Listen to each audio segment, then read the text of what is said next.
心。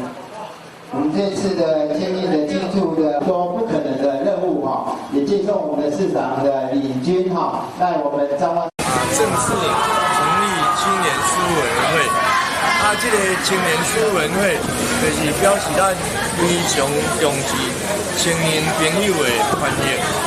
咱未来会个创造这个青年朋友的青年创业基地，还有青年的讲座。我们会让一些成功的青年的事业家，更来跟我们的青年朋友交流，让他们的经验传承让大家有一些经验可以分享。另外我们也会办理青年职人的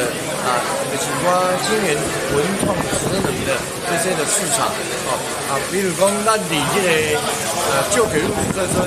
已经确定把这个旧铁路宿舍村做起来。过去我们在那里，很多青年朋友在那边办这个文创商品的时候，台铁都不准，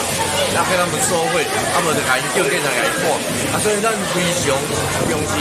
青年朋友未来的发展，因为生活，咱拢会当就会跟做来讨论，让咱中华青年朋友在这里能够有好的工作好的生活环境快乐的一个环境，让他们可以在这里安居乐业。